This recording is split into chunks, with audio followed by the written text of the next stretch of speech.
Okay, I think we can get started. So we'll just kind of start off with some opening remarks. So hello, everyone, and welcome to our EDT Roundtable session. We're addressing the question, how can we address financial insecurities for graduate students? For those of you just joining, my name is Alison Jee, and I'll be the chair for this session. And so before we get started, I would like to thank the speakers and you as the attendees for coming today and for participating. This conference could not have been made without your support. And we are also partnered with Dragonfly Mental Health for this conference, and so you can also donate. I will pop the link in the chat to support the work that they do. So before I introduce our speakers for today, I just would like to get some housekeeping items out of the way. Thank you.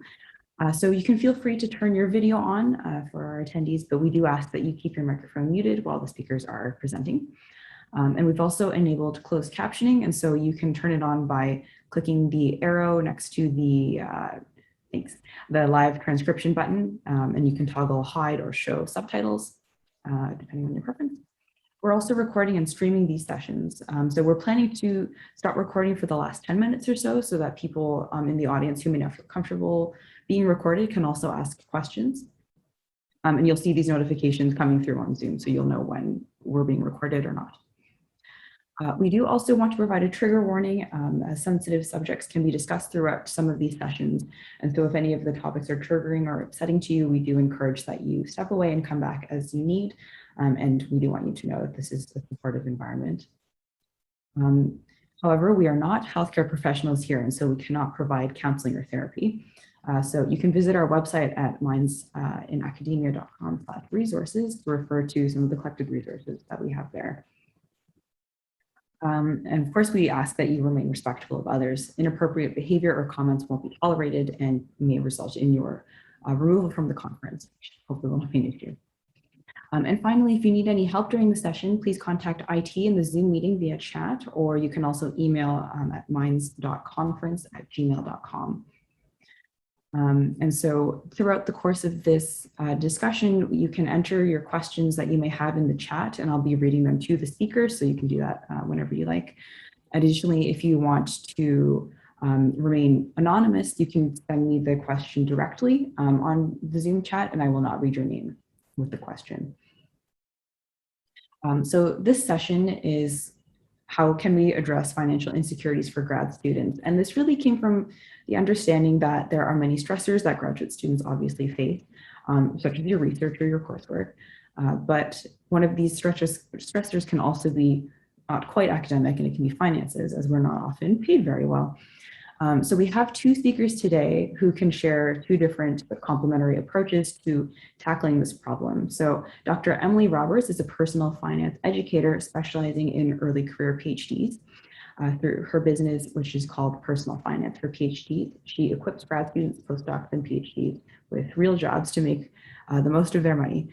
Emily holds a PhD in biomedical engineering from Duke University, and she lives in Southern California with her husband and two children.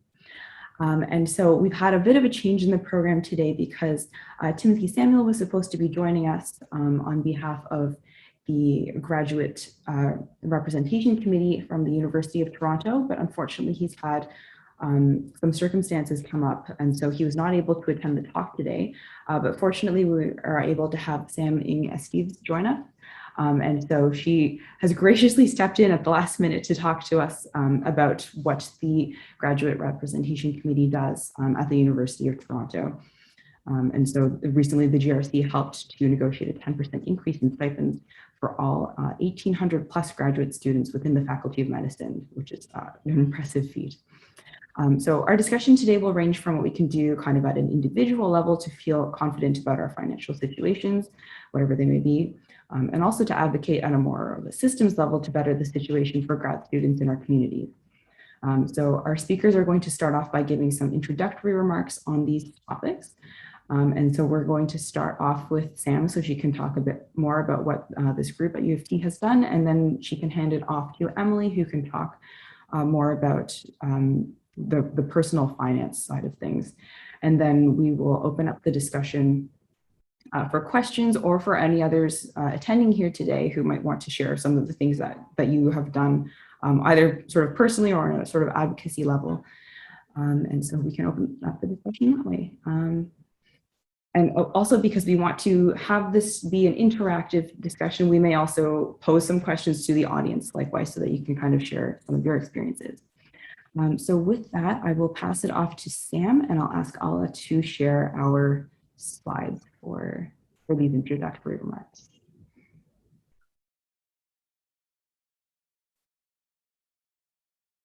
Thank you.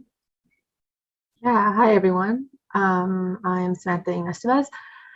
So I have been working with the Graduate Representation Committee ever since it began. It is a grassroots student-led advocacy group. And the main goal of the GRC has a broad title. So the main goal is representation of student voices for various issues that come up during our grad studies or in our graduate populations. But specifically, one of the main initiatives that we run every year and have been really successful in is using data collected from our students and what they report about their personal finances in combination with cost of living metrics for Toronto to advocate for increased stipends or restructuring of our scholarships or top-up policies. So it's a data-driven group which aims to explain the reality of the financial situation for many PhDs and masters, but using data as opposed to anecdotes. So combining the anecdotes of students and student voices, but with concrete data that shows this is how much students get paid, this is what average rent is, and average rent for, you know, a modest living, 1 bedroom, something where you don't need to have 6 roommates because that's challenging when you're going through graduate studies. And it's an advocacy group, not an activism group. So we bring this data to the people who ultimately make the decisions. So I'm not sure who the audience is here, but we're centered in the Faculty of Medicine, the Graduate Representation Committee. So we bring this data to the chairs of all of the departments within the Faculty of Medicine. Because they collectively decide on a 2-page policy that outlines how all PhD students and master students in the faculty are paid. So it's about having the people who ultimately make the decision, making that decision based on data that they otherwise wouldn't have time to collect or time to dig into. So just making sure that the people who do make the decision are making an informed decision. So it's more of advisory and advocacy route. In addition to that, other issues that come up, like there's various mental health initiatives that could be run through the GRC. A big one right now is pushing for a better understanding and representation of the struggles that international students face, because international students within our faculty. Can I just ask Alison, is this mostly a Faculty of Medicine audience, or is it? Yeah, so this is open to anyone in academia. I think we have kind of, through our networks, we've been promoting this event, and so it has kind of ended up being a bit more STEM based, but certainly we can have people from other areas as well. So our data speaks to the students in the Faculty of Medicine, but I would feel very confident in saying that that international students in other faculties face similar problems in that they have a different experience, both financially, you know, and culturally as well, but really financially, they have a very different experience than domestic students because they have higher tuition, they're not eligible for the same awards, and then their visa statuses can be dependent on their relationship with their supervisors. So that's a really big initiative that we're moving forward with this year, is having better representation and understanding and support for the international experience. And again, all of this is data driven. I'm not sure if we can, if we want to go through. Oh, that's not our paper. Yeah, so that's what the GRC is doing. It's student led. We're always looking for new participants and younger students to take over the mantle. I was one of the first founding members of the Graduate Representation Committee because of the idiosyncrasies in our funding policy when it came to top-up structures. But now we've gone through 3 different executives, and currently the current executive right now is running the survey, so the survey is live, and then the report will be done for early November. I'm just going to say one more thing, and then I can go through some of the results that we had from last year's survey.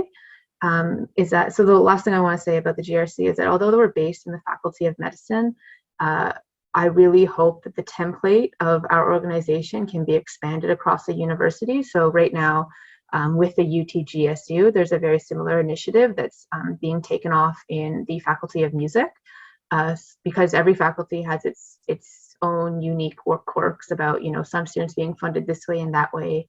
And yeah, UTGSU, the University of Toronto Graduate Student Union. So that's the union that all of us as graduate students are a part of. So hopefully they can take the template of this survey, tweak it, remove the discipline-specific questions, and run a similar survey across different faculties. So we can have a faculty by faculty perspective on the financial challenges within the university. And just as a reference, like this data that I'm sharing you is from Faculty of Medicine, and the Faculty of Medicine is one of the best funded faculties in the department. So I just can't imagine what the struggles that some of the other students in arts or humanities may be doing. Yeah, and for non-U of T attendees, again, like the similar template of polling your students, collecting cost of living metrics for where your university is based to understand, what is that balance between how much you're ultimately paid, how much you're working a second job, and then what your cost of living is. So our last year's report found that 3 in 5 students report struggling with anxiety and depression. So these questions come from a mental health initiative within one of the departments within the faculty. And then we saw that a lot of the students report that their financial situation is negatively impacting their mental health, which is very understandable. And the next slide. And so this is just showing you the work, like what student advocacy and can do for the students within your graduate department. So between 2013 and 2015, the solid line is the cost of living in Toronto. So that hasn't changed, or that is increasingly increasing. And then in the square is the PhD living allowance and the master's living allowance. From 2013 to 2015, we had a stagnation in our stipends, which means that the Faculty of Medicine decided to not increase our stipends with inflation. And you can see how, although we were below the cost of living in Toronto, this just diverged as we got to 2015. And then through 2016 to 2018, they decided to increase it with inflation. But because of that divergence over that stagnation for 3 years, we weren't able to catch up to the cost of living. And then in 2017 so I joined the university in 2015. I recognized the situation that was happening. In 2017, we got the graduate representation committee together and started running surveys in 2018. Our first survey was actually in 2017, but the data didn't help improve things until 2018. And that's when we were able to use evidence to show that just, for those faculty members who might have houses paying mortgages, like this is the reality of what it's like to live as an individual in the city of Toronto when you have to pay rent, when you have to meet these cost of livings. And this, so just to remind you in this graph form is what our stipends have been doing. And we were really successful over the past couple of years to increase our living allowance. And the first year we were able to really restructure our top-up policies, which meant every student who won awards was able to keep a bigger fraction of their award, because there was a huge class of scholarships that were not eligible for top-ups, despite the fact that they were tens of thousands of dollars. So that was the first big win. And the next one, so that's not plotted here. And the next one was increasing our base living allowance.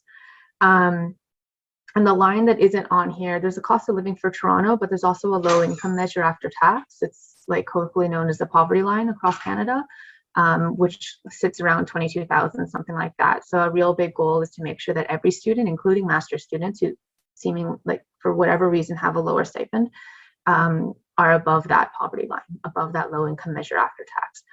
So I really like this graph because it shows, so it shows like if you get involved and you have this data-driven action plan that you can make a difference within your community. It just takes effort from the students within that community.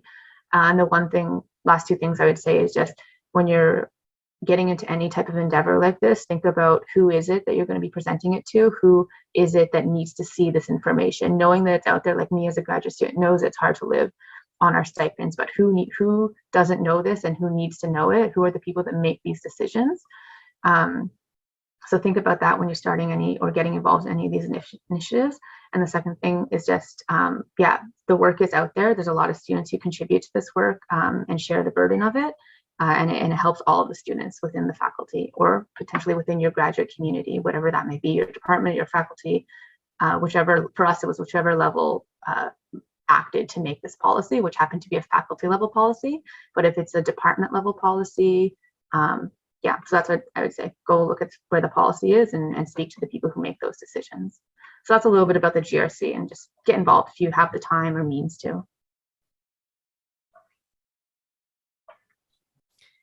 Thanks so much, Sam. Wow, that was amazing. The results that you're seeing and projecting. And as I go through my half of this introduction, you'll see that I'm a great admirer of the work of your group and other groups doing similar work at other places. My approach is a complementary one, and one that I hope that, the people listening will decide to take an advocacy approach as well as an approach to managing their own personal finances as well as possible in the meantime. So I'll introduce myself a little bit further. I'm Dr. Emily Roberts. I have a PhD in biomedical engineering, which I finished in 2014 from Duke University. During my 7 years living on a graduate student stipend, I fell in love with the subject of personal finance. And I started learning a ton about it, reading, interacting with other people who are interested in the subject matter. And throughout graduate school, I kind of realized that nobody was really teaching or interpreting personal finance material and teachings for my peer group of graduate students and postdocs and early career PhDs. And so I decided to become the person generating those resources following my defense. So for the past 7 years, I've been running personal finance for PhDs. So I call myself a financial educator specializing in graduate students and early career PhDs. I have a lot of means by which I do this. So primarily, one of the main revenue sources for my business is giving seminars and webinars and workshops for universities. I live in the US and I work with universities in the US. So my business has a US focus. So I'll be speaking from that perspective primarily today. Although through my podcast, which I'll talk about next, I've gotten a lot of perspectives from other places as well. So I also have a podcast where I interview graduate students and PhDs about money and money-related topics. It's called Personal Finance for PhDs as well. I've had multiple episodes on advocacy efforts, and I've learned a lot from my guests who are working in this area at various different places on the approach. For instance, the interview I did with Dr. Gary McDowell is on the approach that your group took on presenting data back to the people with, the power to make the decisions about how much graduate students and postdocs make, the power of using data to convince them of your case. So that's awesome. I also run a community called Personal Finance for PhDs. Anyway, I have a lot of interaction with graduate students and PhDs around the subject of personal finance. So I want to just throw a couple comments out there about going at the heart of addressing financial insecurity for graduate students. And of course, advocating for higher stipends and better benefits and all of that is a wonderful component of that. What I want to focus on is what you as an individual can do. If you don't mind going to the next slide. I became familiar with this concept of the different levels of control that you have over various areas of your life a few years ago. And so at the center, there's the circle of control. So what do you directly have control over? Outside of that is what are you concerned about, but you don't have direct control over? And then the final circle is, whether you have influence over it, but you don't have control. And then the final circle is you're concerned about these things, but you have absolutely no influence or control over them. And so how much your university or department chooses to pay you is in your circle of influence, but not in your circle of control. And so it's great to work in that circle of influence with these advocacy efforts and so forth.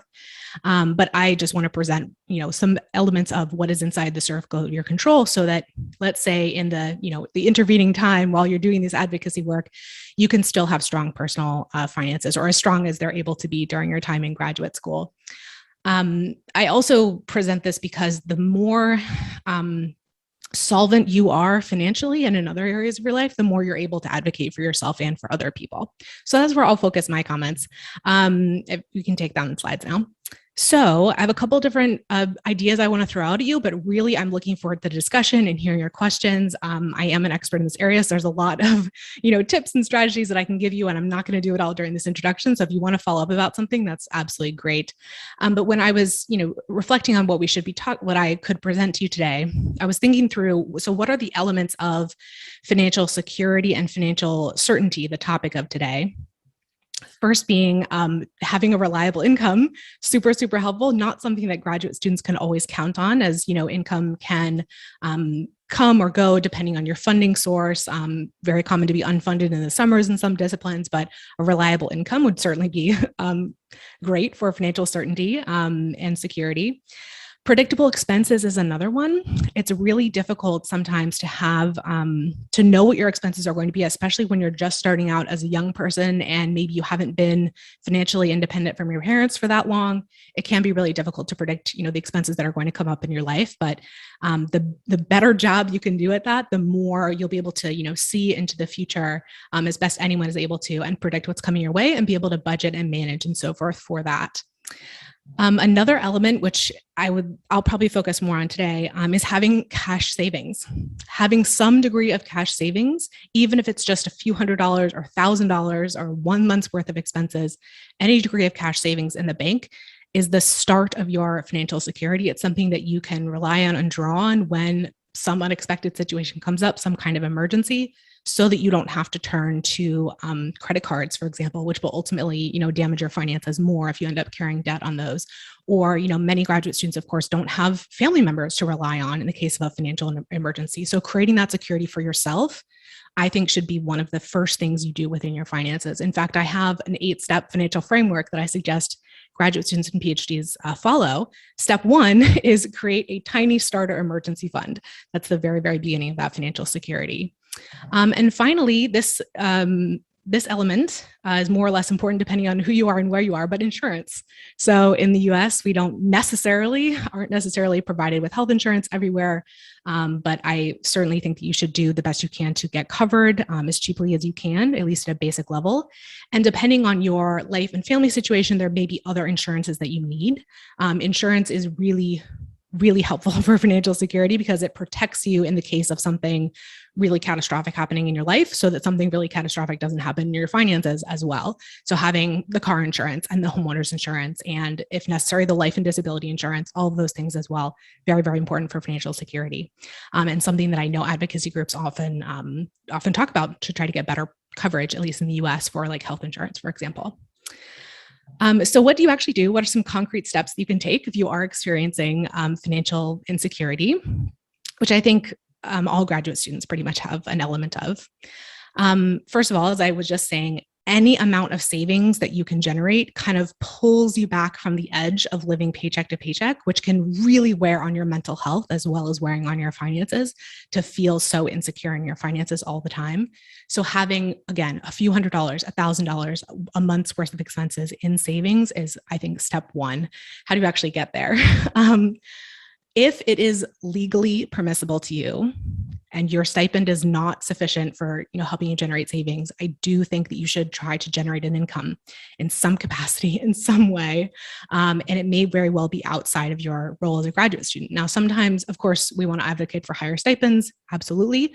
Sometimes within the university, you can take on extra work, sort of having like an extra teaching position, or like the university may hire you to do tutoring or something like that. That's okay.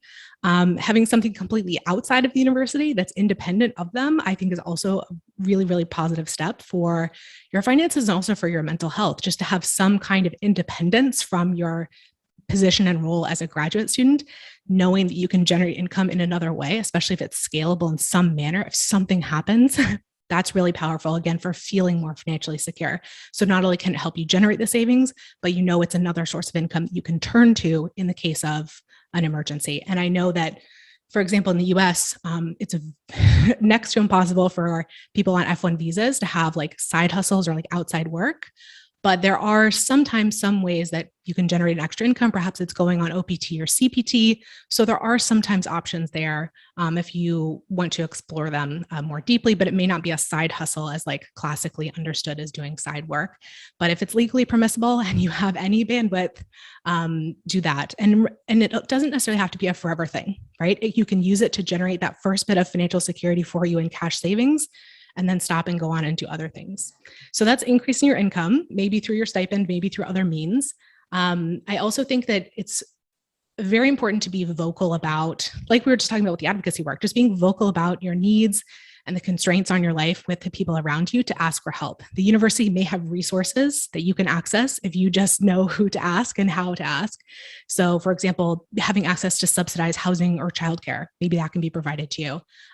Going to a food bank on campus, they exist in many, many places. Having an emergency grant or an emergency loan extended to you. The universities, at least in the US, are also developing these kinds of programs. Okay, decreasing expenses is another element of this, right? If you want to generate some additional ability to save, you can increase your income or decrease your expenses.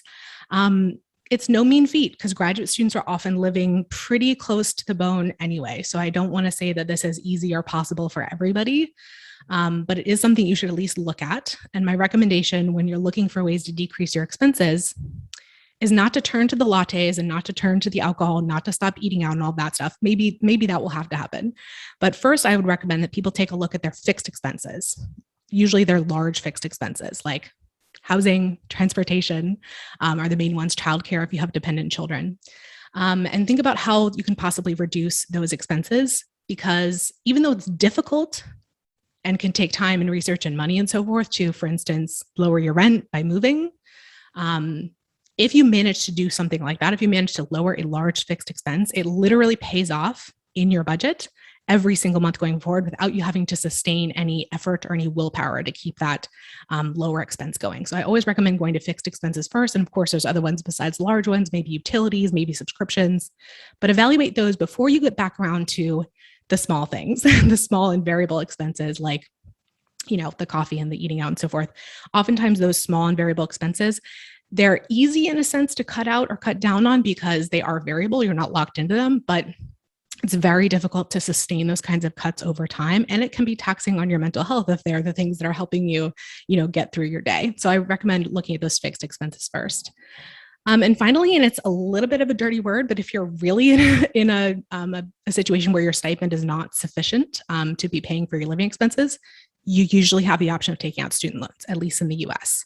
And so in my mind, if your choice is being housing insecure, being food insecure, being paralyzed by your finances, or taking out a small supplemental student loan, the answer, it's easy to me. Just take the student loan.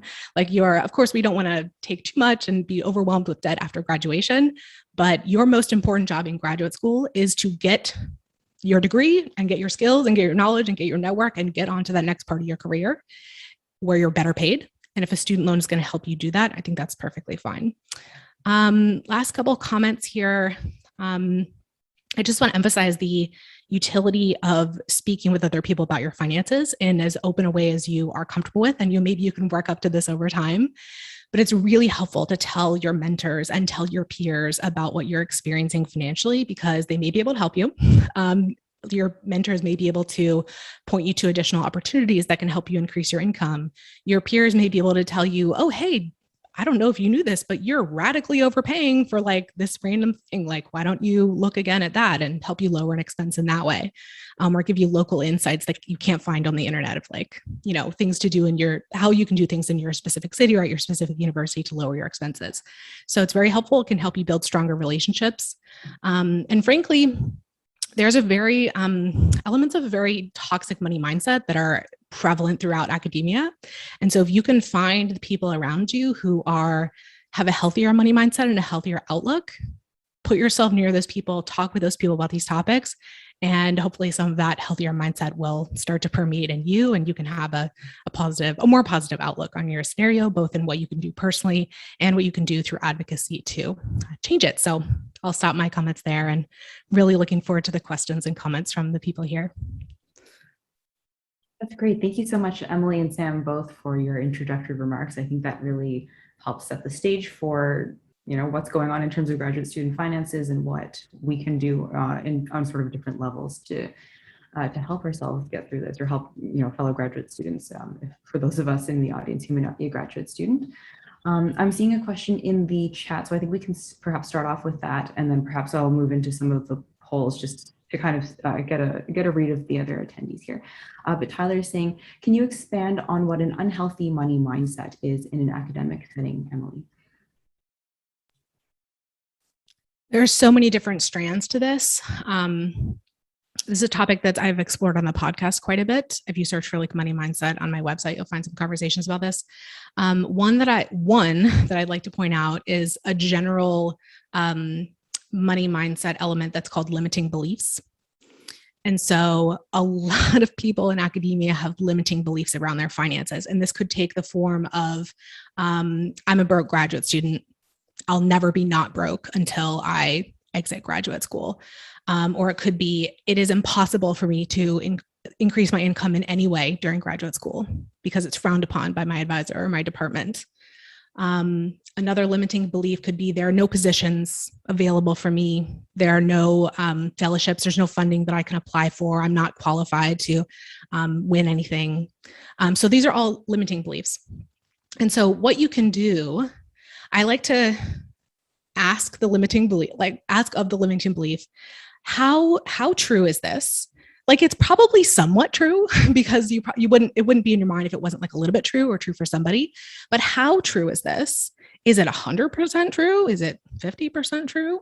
It's probably not 100% true. Second question is, can I think of any examples of people that counter this limiting belief? So can I think of an example of someone who won an award of the type that I would want to have? Can I think of an example of someone who increased their income in some manner that was allowed for an F1 graduate student in the US or was allowed for someone in my department under my contract? Not all the ways you can increase your income directly come from work. Work is sometimes disallowed, but not other manners of increasing your income.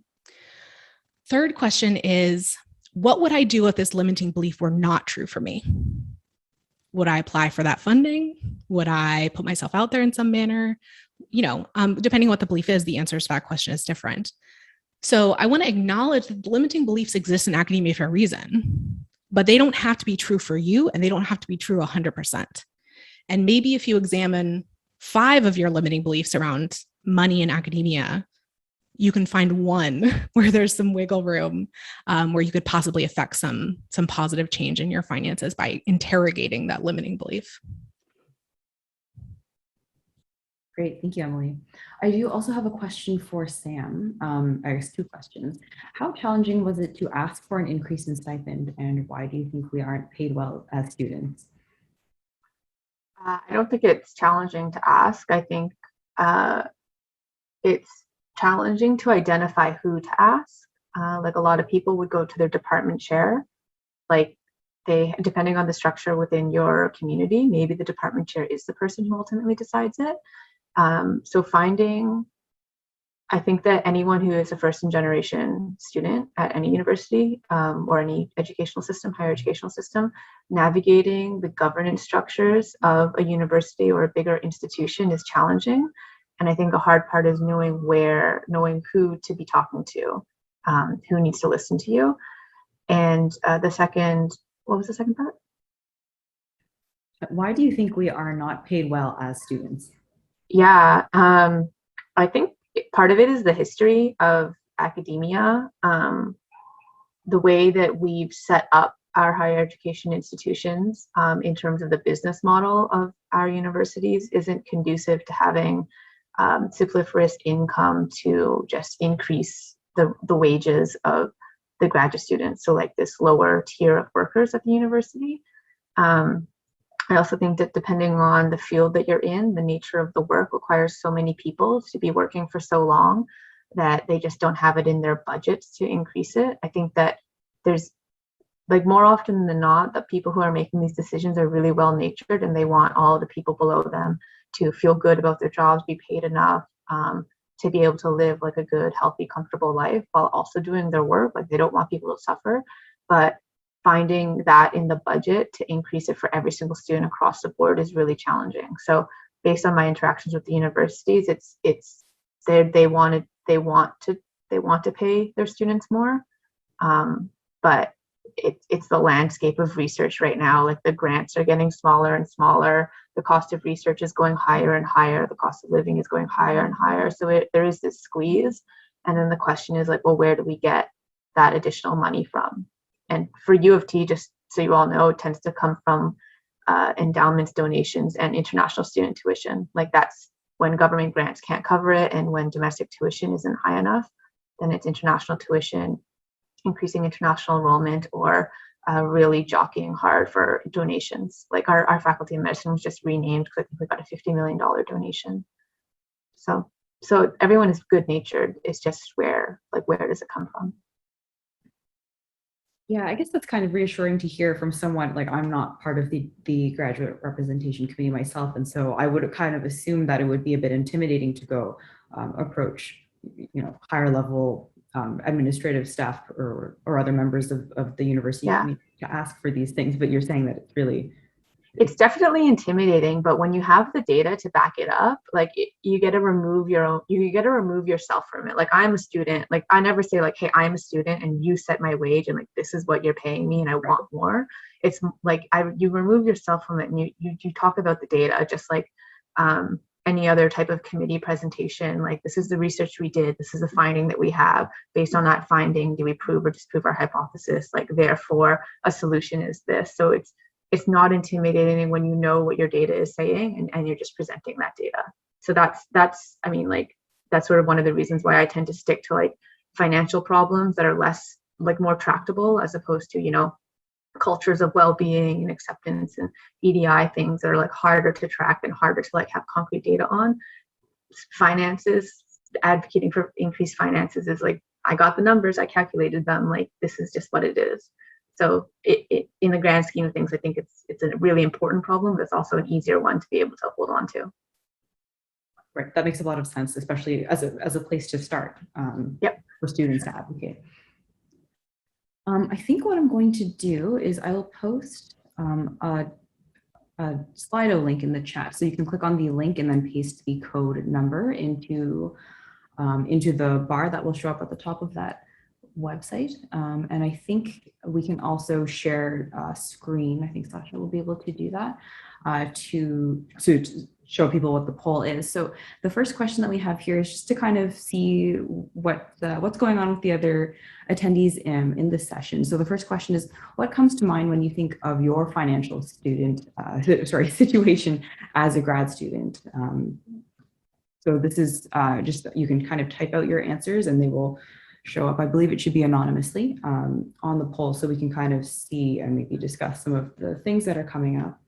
And so while we're waiting for some people to get typing, I do also have a sort of question for Emily to kind of tie two of your perspectives together. So Emily, I know you mentioned that you are running a couple databases where graduate students and postdocs can report their stipends. Can you talk a little bit about what those are and how those are being used? Absolutely. The URLs are phdstipenscom for graduate student stipends and postdocsalaries.com for postdoc salary and benefit information.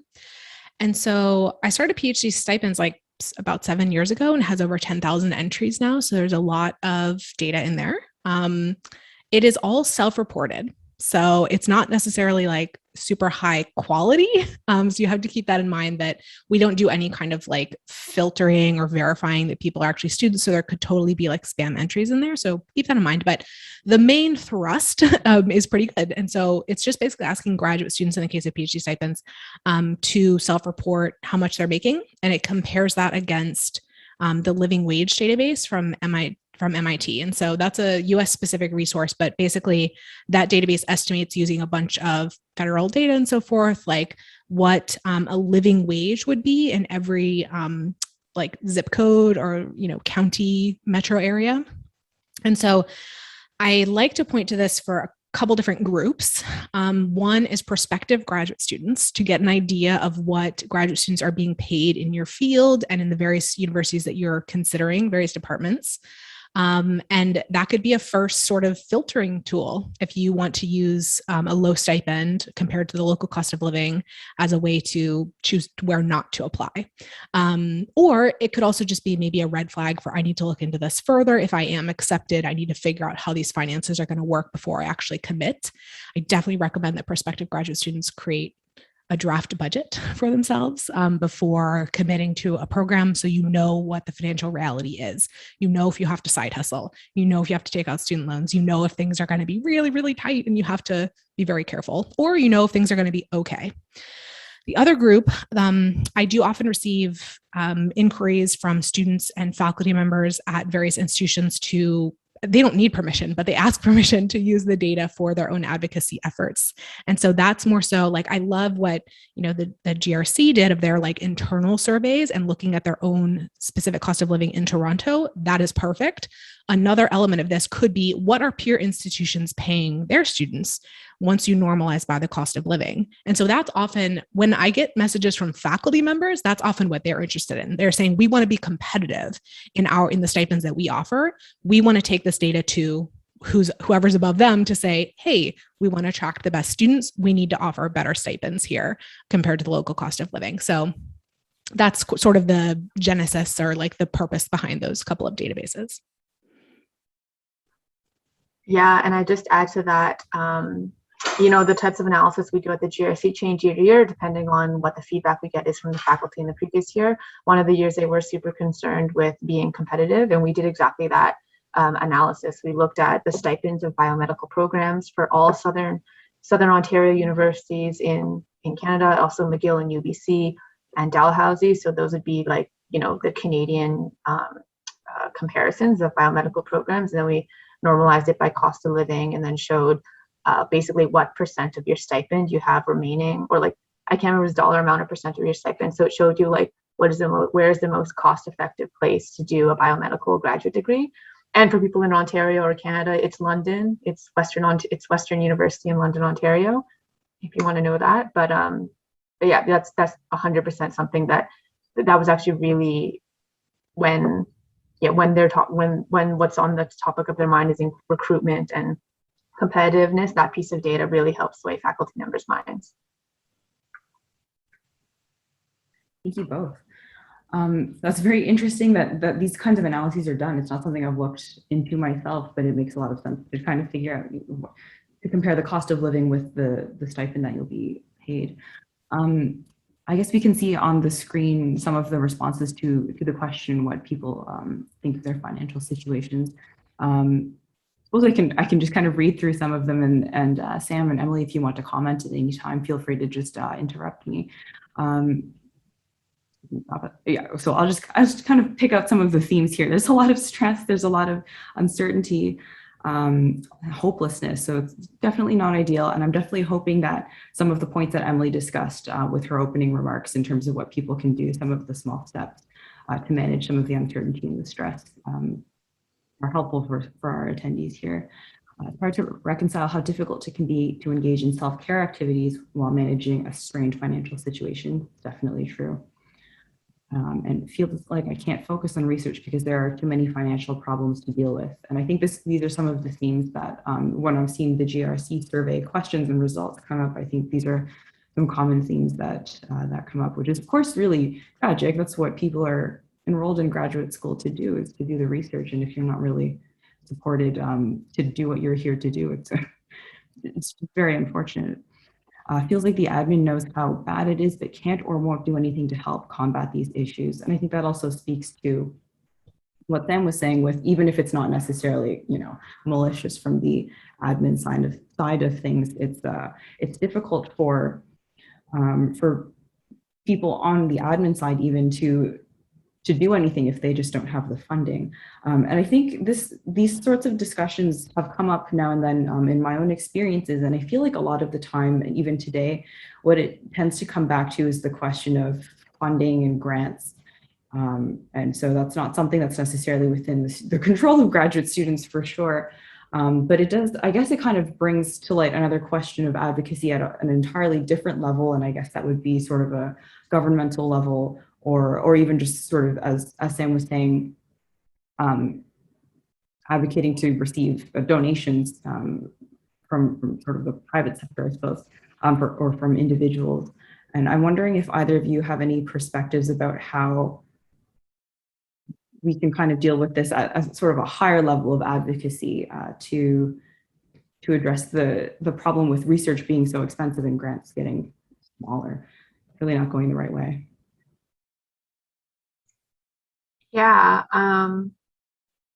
it's tricky. Like, I don't know if people in Canada are familiar with the Naylor report. It came out a handful of years ago, but it was this big report. It was not, graduate students were not, or postdocs a little bit, were not focused in this report, but it was a report compiled by the previous Dean of Faculty of Medicine at U of T and President of U of T to collect data to speak to the research funding situation in Canada. And this report was aimed at the government, especially the tri-council agencies, so NSERC, CIHR, and SSHRC. So that'd be equivalent of the NIH and those types of institutes in America, to show like how Canada research is lagging in comparison to other countries, to America and Europe, essentially. So that's definitely a higher level of advocacy. It's tough to say because these changes that happen, they're slow and they're gradual and they're year over year. Like we collect data 2 years before to advocate for a decision for something that will take place like a year, for a change that will take place a year later. So like the 10% increase in stipends that we're feeling right now in September is a result of work that was done 2 years ago. So nothing is, so I really resonate with what Emily said about their two complementary approaches where you need to manage your own finances and there's things that you can learn from the data that we have. And I even saw in one of the chat questions, like, why is it so difficult to discuss personal finances? One thing that I do love about the GRC is that having data that shows that like you are not alone. A lot of other people are going through similar situations here. You can read their anonymous accounts. It opens up the conversation for other students to talk about these issues and either share tips or tricks or just even commiserate. Yeah, and I think that when you have a graph saying that like, hey, you know, like 30% of students have like X amount of thousands of dollars in student loans or credit card debt, like then you can talk about like, hey, I'm not alone in that. So there's something to be said in that, in what that data can bring just to the discussions that you have with your peers. One thing that I would say, just to go back to the poll, I saw it was something about the insecurity of it, and especially when it's unusual to have a school year where you need to pay tuition for 8 months of the year, but then you have a summer where you don't pay tuition, but maybe your funding is changed. And I know for our situation, if you get a top up or if you're getting paid biannually, you can get lump sums of money here or there. And I would just really echo what Emily was saying about making a 12-month plan, or even having to change your budget for the first 8 months of the year versus the summer, depending on how your school terms shake out. That can provide a little bit more security if you can have anticipation about like when these scholarships will come in, when this stipend will come in, because I find something that's so frustrating for me in being an adult. I'm an adult, but I am a student, and I do not like, there's no other job where you could say like, hey, I don't like the fact that you pay me randomly. You don't know when I'm being paid.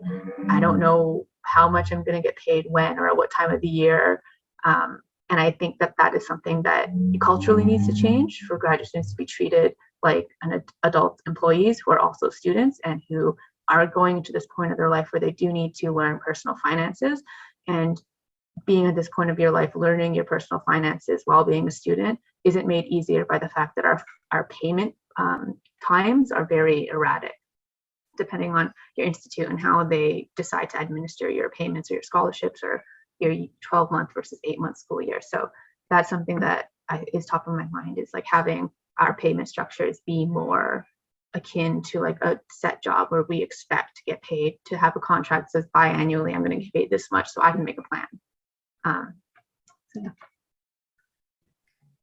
To just extend slightly on that point, this is where it can be helpful to be able to point to the best practices at other institutions, first in your own country, but then also to look to what other countries' models are. And so I've been fortunate to have, like on my podcast, for example, some people who did their PhDs in like Sweden or the Netherlands. They have a completely separate system where a PhD student is a proper job and being paid a proper paycheck, and has all the benefits and so forth. And so that's a totally different model from what we have in the US and what you have in Canada. And so something that goes on in the US, I know, is that, yeah, people receiving fellowship income oftentimes because they're not employees. So employee income is regulated in a certain way that fellowship income is not.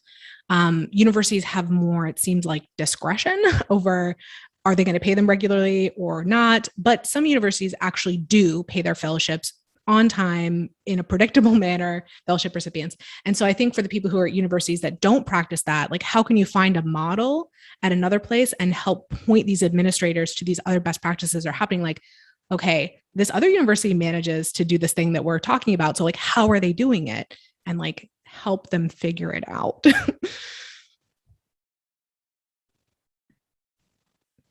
That's great. I really like the back and forth that's kind of happening between these, like the different countries and the different perspectives from different institutions. So what I'm going to do, so we have about 7 minutes left in this session, I believe. So I think I'll ask IT to stop streaming and stop recording so that we can open up any further questions that people may have if they would like to ask without being recorded. Thank you. So that will conclude some of the discussion that we're having around financial insecurities in graduate students. Emily or Sam, do you have any closing remarks that you'd like to leave with any of our attendees today? Perhaps I'll start with Sam. I don't know. I would say just you're not alone. You can always reach out to people. There's always places to talk to people who are doing something similar to you. They may not offer concrete solutions, but definitely an ear to listen to. Like, it's tough, and I think that one thing that's benefited about being in graduate school is that, like, the general public understands that, you know, we have financial struggles. So it's not really an invisible, like society-wise, an invisible issue, as hard as it is. So there's always people to talk to. Yeah, get involved. I know that going back to the sphere of influence, me getting involved in my advocacy made my sphere of control a little bit bigger, and that was helpful for me. I love that. Totally echo, you're not alone. And to add on, there's always something you can do. There's always some kind of positive action that you can take within your finances. It's more of a matter of like willingness and opening your mind to the possibilities of what you could do. And I think that taking even one small positive action, even if it's as small as like, I've been hiding from my bank account, I haven't looked at it in a long time. Even if it's just, I'm going to log in. I'm going to log into my online bank account. I'm not even going to look at it. I'm just going to log in. Maybe tomorrow I'll look at it. Any kind of, you can do something. And getting a little bit of momentum can then build upon itself and result in some real tangible changes. Fantastic. Thank you both very much for this session, and thank you to our audience for attending. So I'll close the session now, and then we will move on in the next 10 minutes. Thank you for coming. And then we'll have our everyone session. Cheers. Take care. Bye. Thank you.